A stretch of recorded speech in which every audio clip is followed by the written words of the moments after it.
coronavirus update. Every time a person dies of COVID-19 in China, Com o crescimento de casos do novo coronavírus, aumenta também a preocupação das pessoas. E diante disso, a Organização Mundial da Saúde, a OMS, informa que a doença tem uma taxa de mortalidade baixa e grupos de risco específicos.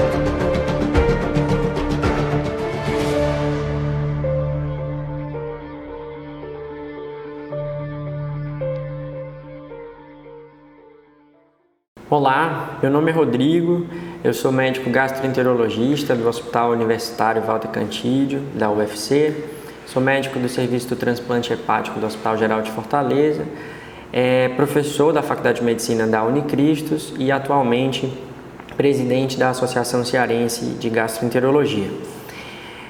Hoje eu vou falar com vocês a respeito das manifestações gastrointestinais da Covid-19. Em relação à sequência da nossa aula, a gente vai falar sobre a incidência das manifestações gastrointestinais na COVID. Vou tecer alguns comentários acerca da eliminação fecal do SARS-CoV-2, que é o vírus que causa a COVID-19. A gente vai falar um pouco de como acontece esse envolvimento do trato gastrointestinal, de algumas, não todas, mas algumas doenças crônicas do trato gastrointestinal e como é seu comportamento diante dessa epidemia. E por último, só alguns comentários sobre as drogas que estão sendo utilizadas para a Covid-19 e seu impacto em relação ao fígado. O Ministério da Saúde recentemente publicou as diretrizes para o diagnóstico e tratamento da Covid-19. Na própria diretriz, a gente vê que os sintomas gastrointestinais, eles não são os mais prevalentes na doença. Os citados como sintomas menos comuns são dor abdominal, anorexia, diarreia, náusea e vômito. Entretanto, não são a apresentação clínica mais frequente e até menos frequente do que se via com as outras epidemias de coronavírus anteriores, do SARS-CoV e do MERS. Porém, a incidência dessas manifestações nas publicações é bastante variável, chega de 5% até 50%.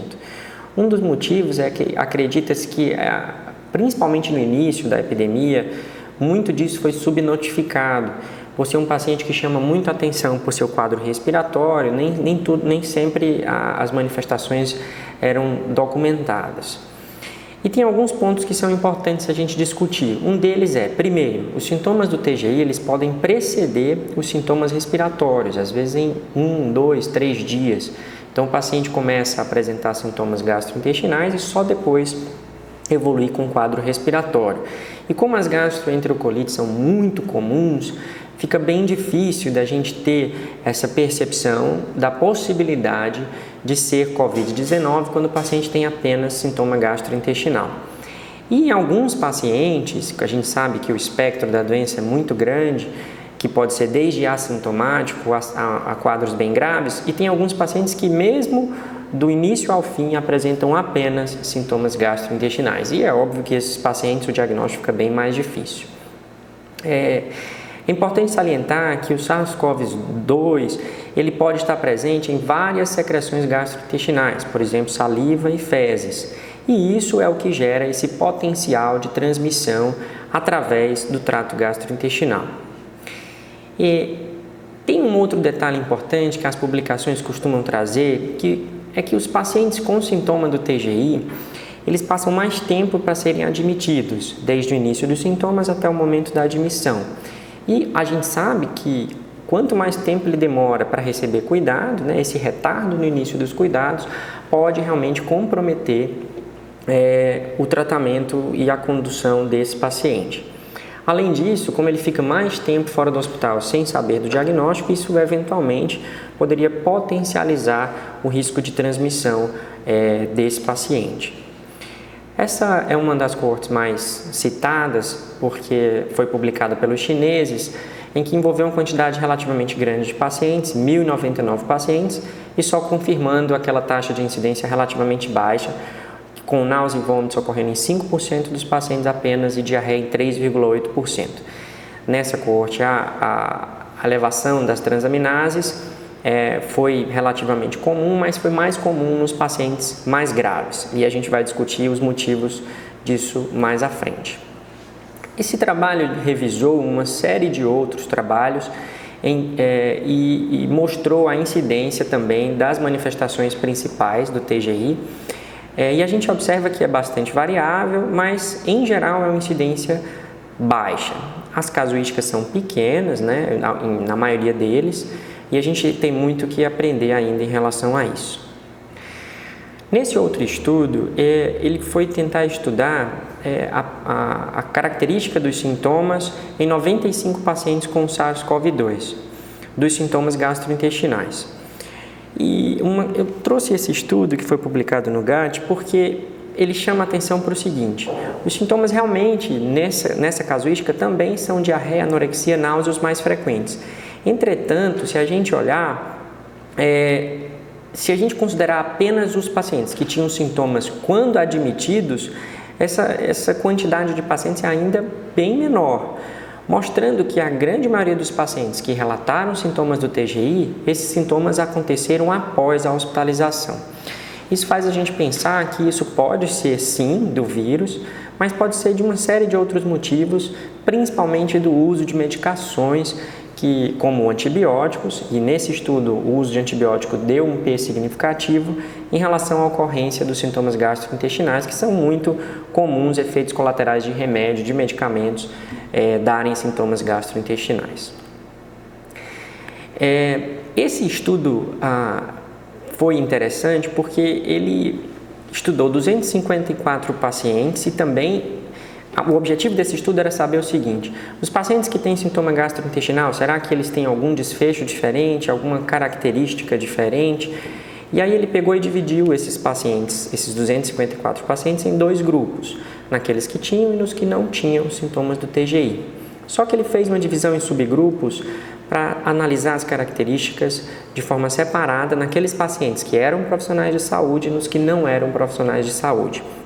Nos pacientes que eram profissionais de saúde, não houve diferença qualquer entre os grupos analisados, mas nos que não eram profissionais de saúde, foram observados o menor nível de hemoglobina, o maior nível de PCR e o maior ALT nos pacientes que tinham sintomas gastrointestinais, sugerindo que esses pacientes eventualmente poderiam ser mais graves. Envolve todos aqueles aspectos de retardo no atendimento, retardo no diagnóstico, ou até efeito colateral de remédio, já que os pacientes mais graves podem usar mais remédio. De toda forma, eles estudaram desfechos finais, que seriam prognóstico e taxa de complicação, e não houve diferença entre os grupos nos desfechos. O envolvimento do trato gastrointestinal é bem complexo. Esse trabalho primeiro aí do New England foi o primeiro relato de caso publicado nos Estados Unidos pelo grupo de Washington, e eles começou-se a discussão em relação à eliminação do vírus nas fezes. Nesse trabalho, o paciente tinha sintomas gastrointestinais e foi identificado o RNA viral nas fezes. Uma maneira muito boa da gente entender como seria o envolvimento do TGI seria através de autópsias. Entretanto, a gente sabe que isso não é feito por motivos óbvios de aumentar a chance de transmissão. Então, a gente não tem esses dados, mas seria muito interessante para a gente saber o quão o vírus, de fato, está afetando o trato gastrointestinal. Tem esse relato apenas de um paciente de 85 anos que na autópsia foi observado estenoses do delgado com dilatações segmentares. Se isso era uma condição pré-existente ou foi relacionado à doença, a gente não sabe.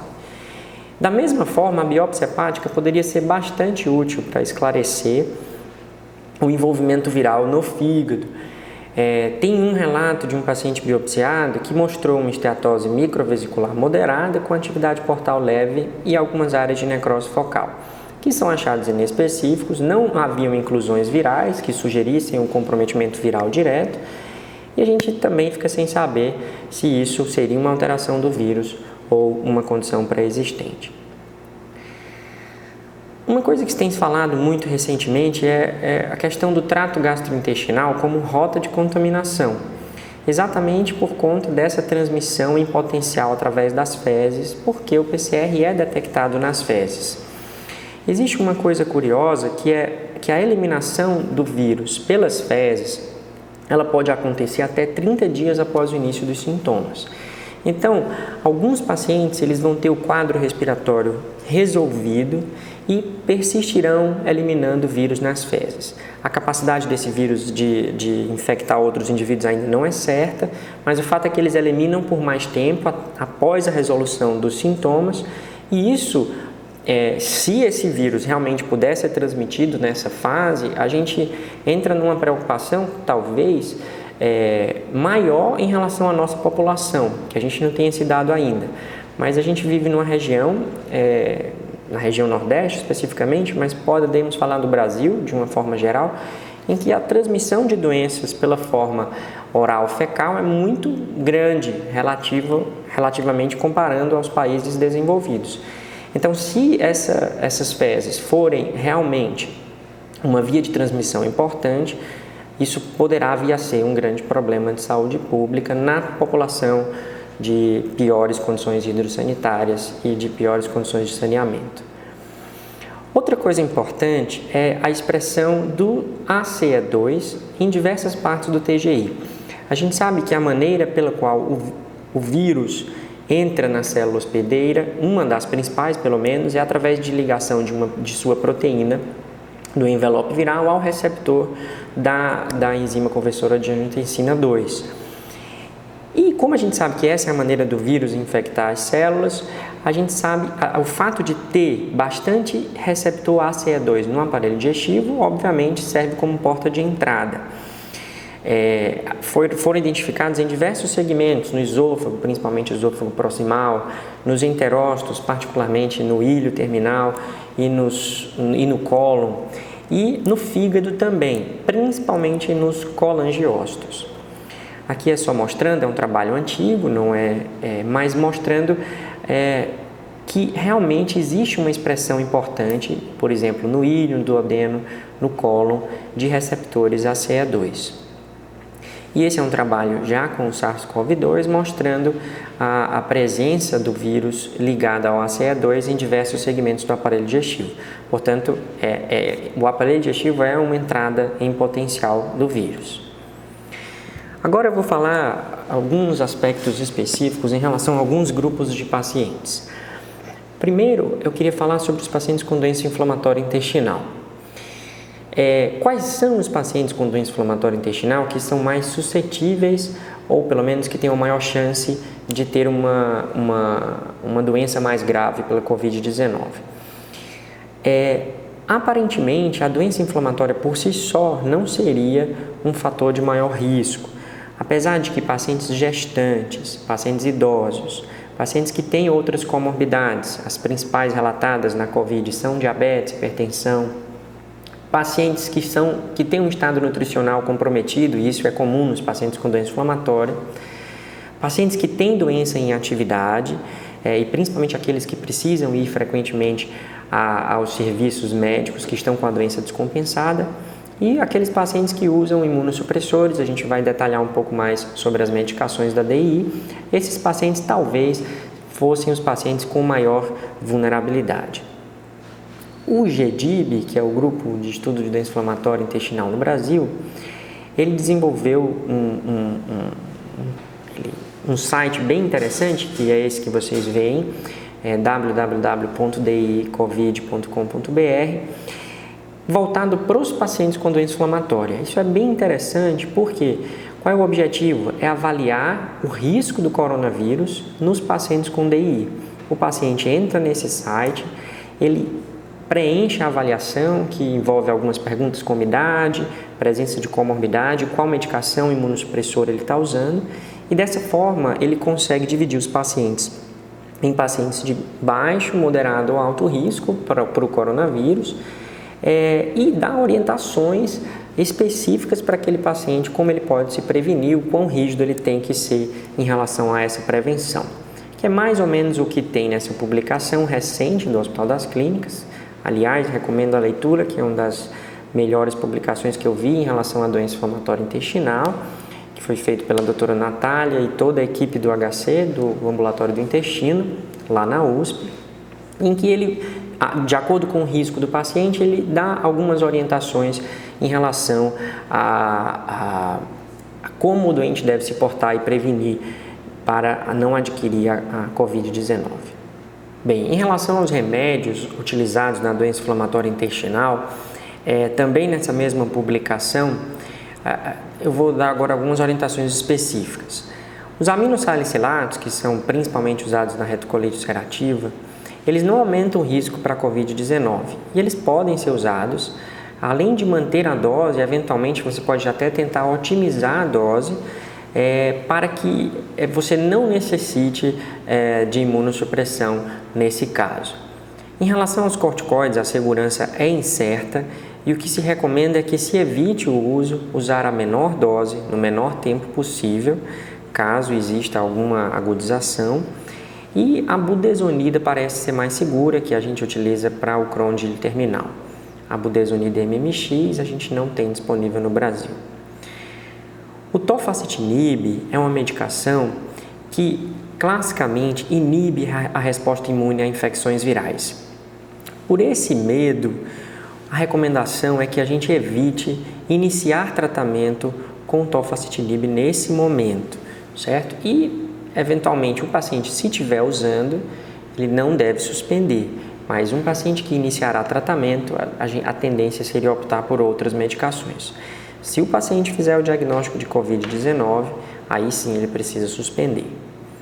Em relação aos imunossupressores, o mais utilizado é a azatioprina, mas também o metotrexate, também não há uma evidência clara do risco em relação à Covid-19.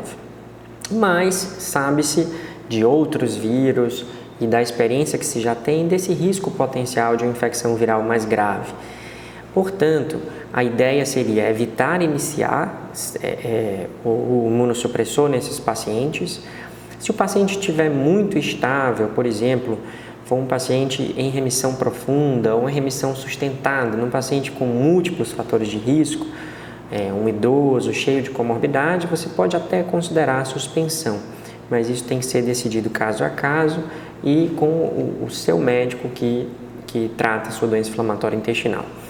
Mas da mesma forma, apesar dessa dúvida se a imunossupressão leva ou não à piora da doença, visto que existe um componente imunopatológico significativo, né? A resposta imune também acaba lesando o indivíduo. Apesar de tudo isso, a gente recomenda a suspensão também dos imunossupressores se o paciente tiver Covid-19. A reintrodução vai ser discutida também caso a caso após a resolução da doença com o seu médico especialista. Os anti-TNFs, infliximab, adalimumab e certolizumab, também não tem estudos garantindo que aumente o risco para a COVID. Existem alguns que são de infusão endovenosa, que precisam ser feitos nos centros de infusão, como o infliximab, e outros, como o adalimumab, que são subcutâneos. Se você for iniciar um tratamento, o ideal é que você o faça subcutâneo pela menor exposição do paciente.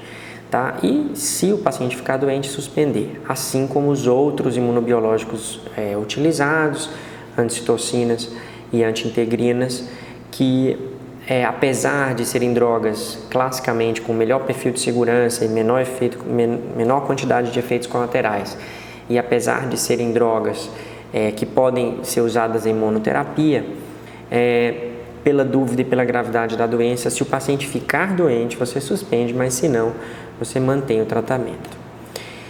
O fato é que, se a doença estiver estável, o paciente com doença inflamatória, ele vai manter as medicações que habitualmente já utiliza, porque o risco de agudização da doença pode ser muito pior para o paciente, então ele não deve suspender profilaticamente nenhuma das medicações. Como a gente disse, evitar novas prescrições de corticoides ou imunossupressores ou aumento de dose, evitar o tofacitinib pelos motivos já relatados, preferir a infusão subcutânea se for iniciar um biológico.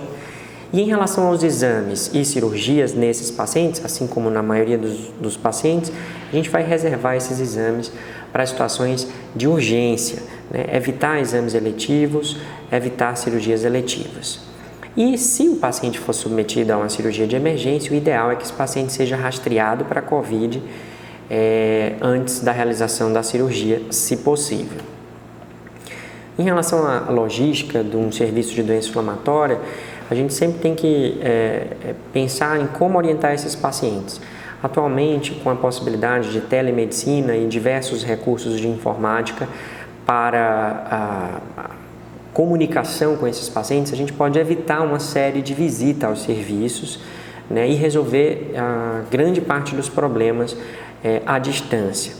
Quando isso não é possível, por exemplo, os pacientes que vêm receber as infusões no centro de infusão, isso a gente pelo menos garantir as normas de segurança, como distanciamento, diminuir o fluxo de pessoas, diminuir o fluxo de acompanhantes, tudo isso que também é utilizado em diversas outras situações na medicina hoje para a prevenção do Covid. E, idealmente, no hospital, ter uma equipe separada para ver esses pacientes e que faça uma triagem antes de internar um paciente numa unidade que tem esses pacientes imunossuprimidos, faça-se uma triagem de sintomas respiratórios e tenha uma equipe separada. Claro que isso é o mundo ideal, nem sempre a gente consegue tudo perfeito, mas na medida do possível, o que a gente puder proteger esses pacientes mais vulneráveis, é importante a gente tentar. Em relação aos pacientes oncológicos em geral, que isso inclui os pacientes com tumores do aparelho digestivo, eles têm uma tendência a ter um quadro mais grave, como os gráficos estão mostrando, tanto eventos mais graves, maior incidência de ventilação mecânica e admissão em UTI, no caso dos pacientes com câncer. Apesar disso, e apesar da gente acreditar realmente que o próprio câncer e o tratamento quimioterápico aumentariam a chance do indivíduo ter Covid, isso não é absolutamente comprovado, essa maior suscetibilidade à infecção. Em relação ao fígado, a gente tem alguns aspectos importantes. Primeiro, a incidência também, da mesma forma que a incidência dos sintomas gastrointestinais, a incidência de alterações hepáticas é muito variável, podendo ir de 14% a 56% dos casos. O que a gente sabe é que quanto mais grave a Covid-19, maior a frequência de lesão hepática. Se é pelo vírus ou não, isso a gente não sabe. Mas graças a Deus, a insuficiência hepática aguda, o paciente com perda de função, os pacientes mais graves, isso não é comum e não foi visto na maioria das casuísticas. Outra coisa que se observou nos casos mais graves é que parece ocorrer elevação de gama-GT e fosfatase alcalina normal. A albumina baixa, plaqueta baixa e transaminases elevadas são marcadores de gravidade quando presentes na admissão. A doença hepática pré-existente pode ter um risco aumentado de infecção. Isso é uma coisa que se já fala em doença hepática. Mas, mais uma vez, essa resposta imune alterada, a gente não sabe até que ponto isso é maléfico no caso da Covid-19. Por quê? Porque a parte das lesões tem a ver com o sistema imunológico e, portanto, não está claro se o fato de um indivíduo ter doença hepática pré-existente, se isso seria um fator de pior prognóstico. Por conta desse potencial, tá, gente? Não é certo, mas um potencial efeito protetor da imunossupressão. O que a gente vê é que os pacientes mais graves, eles têm uma maior incidência, como os gráficos mostram, de alterações nos exames hepáticos. E aqui cabe uma discussão bem ampla, que é o seguinte: o que acontece nessa lesão hepática? Será que é um efeito direto do vírus pelo fato de os colangiócitos terem bastante ACE2? Será que o que está acontecendo é uma lesão da via biliar intrahepática e por isso o indivíduo tem alterações hepáticas? Será que o que está acontecendo é em função da tempestade de citocinas e todo o quadro inflamatório que a gente tem observado nesses pacientes e isso está lesando o fígado? Existem outros diversos mecanismos de lesão do fígado. E fica muito difícil, principalmente sem a biópsia hepática, a gente definir o mecanismo principal. Mas provavelmente o que ocorre é um dano multifatorial. Por exemplo, o indivíduo pode evoluir, em alguns casos, com choque, hipoperfusão. Isso pode levar a um insulto isquêmico do fígado e a uma hepatite isquêmica. O indivíduo pode ter outras infecções concomitantes, Muitas vezes, eles durante a internação infectam e por isso podem ter alguns quadros de elevação de transaminases transinfecciosas. Da mesma forma, o uso de medicações é muito frequente nesses pacientes, não só de antibióticos, mas de uma série de medicações que são feitas durante a internação, o que aumenta a possibilidade de lesão hepática induzida por remédio, por droga, que é a DILI. Fora isso, a gente não sabe, em boa parte dos doentes, se existe uma hepatopatia prévia. Por quê? Porque a maior parte das doenças hepáticas são silenciosas. E aí, quando o doente interna, a gente não sabe se a gente está diante de uma alteração aguda de transaminases ou de uma agudização de uma hepatopatia prévia. Fora isso, muitos desses pacientes, principalmente os mais graves, em função da ventilação com pressões positivas, acabam tendo uma redução do retorno venoso e a possibilidade de evoluírem com uma hepatite congestiva, aumento de transaminases por congestão. E além de tudo isso, a gente sabe que os pacientes que tinham mais alteração de transaminases, eles tinham também alterações de CPK, alterações de LDH, sugerindo lise celular de outros órgãos, incluindo o músculo. E a TGO, principalmente, ela não é específica do fígado. Então, até que ponto também existe uma elevação de transaminases em função de lesão de outros órgãos, como, por exemplo, uma miosite. Portanto, é extremamente complexo e a gente não tem ainda uma conclusão definitiva de qual o principal mecanismo que ocorre nesses pacientes, se é que é um mecanismo único. Por último, eu gostaria de falar para vocês a respeito de algumas drogas que estão sendo utilizadas para o tratamento da Covid-19. Eu não vou falar se essas drogas têm efeito, se não têm efeito, se devem ou se não devem ser utilizadas. O que eu vou comentar é, caso sejam utilizadas, que tomem alguns cuidados em relação ao fígado. O Remdesivir é uma droga em que a gente não tem experiência em cirrótico.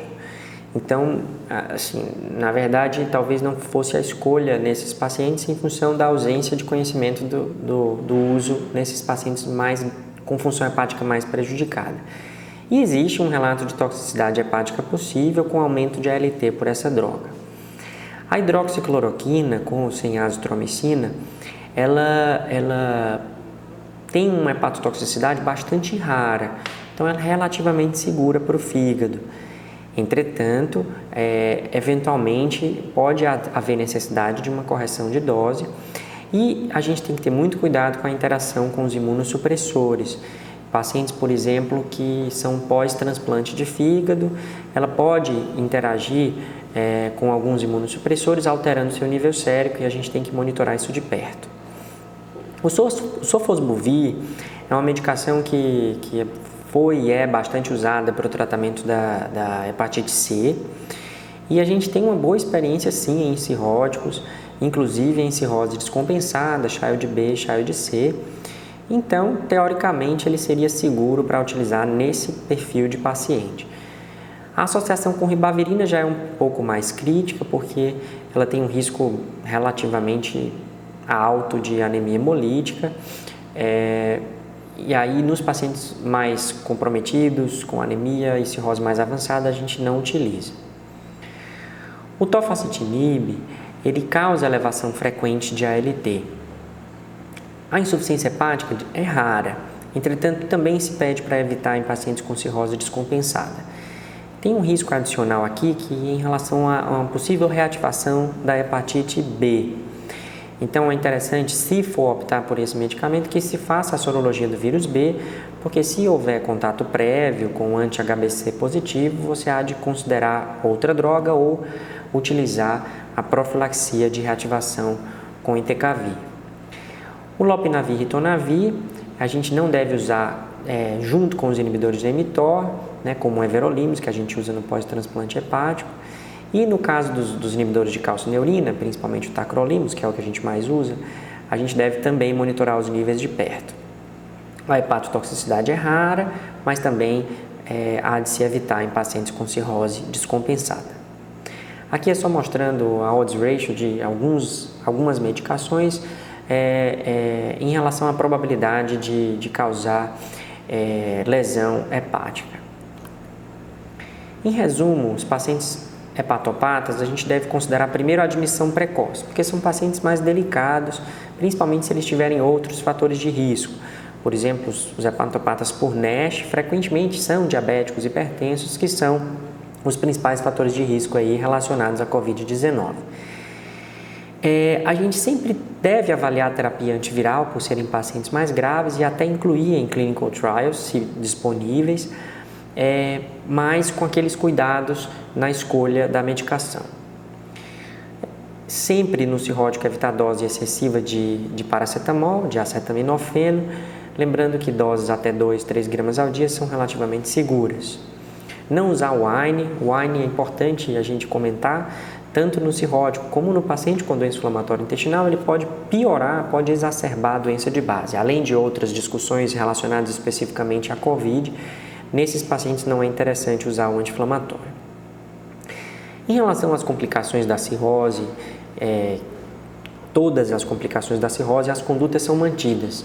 A princípio, a gente trataria o paciente da mesma forma, são situações de emergência e a gente não tem nenhuma recomendação específica no paciente com COVID. Em relação ao tratamento do carcinoma hepatocelular, a gente já deve tentar adiar terapias locorregionais. Claro que não dá para adiar muito tempo, porque é um tumor agressivo, um tumor de evolução rápida, mas na medida do possível, discutindo isso caso a caso, a gente pode considerar. E após o transplante, o mais importante nos pacientes transplantados é avaliar a interação medicamentosa dos possíveis antivirais que a gente vai utilizar com os imunossupressores já utilizados pelo paciente. De mensagens finais, eu queria lembrar o seguinte. Primeiro, nunca subestimar os sintomas gastrointestinais durante a epidemia do Covid, porque a gente sabe que o Covid pode sim se apresentar como apenas com sintomas do trato digestivo. Eu não estou dizendo que todo paciente com diarreia isolada a gente deve ter Covid-19 como a principal hipótese, até porque a gente tem a incidência disso é altíssima. Mas a gente sempre pensar nessa possibilidade já ajuda na gente tentar não retardar o diagnóstico desses pacientes. E além disso, além de poder vir isoladamente, ele pode, como eu disse, preceder os sintomas respiratórios. Sempre atentar para a possibilidade do trato gastrointestinal realmente poder fazer parte dessa rota de contaminação, né? Reforçar as medidas de higiene nos pacientes já contaminados. A gente não sabe a repercussão que isso pode ter, mas é uma coisa que realmente preocupa. Os indivíduos com doenças hepáticas crônicas, pacientes com neoplasias do TGI, os imunossuprimidos, como os que têm hepatite autoimune ou os transplantados de fígado, e os pacientes com doença inflamatória, eles merecem cuidados especiais, atenção especial e, de preferência, o acompanhamento conjunto com o especialista. Vale lembrar também que quase todas as informações que nós temos hoje são derivadas de estudos internacionais e a gente não tem certeza de algumas coisas, de como esse vírus irá se comportar na nossa população. Então a gente eventualmente precisa entender mais, entender a nossa casuística, ter trabalhos locais para que a gente tome uma conduta mais acertada.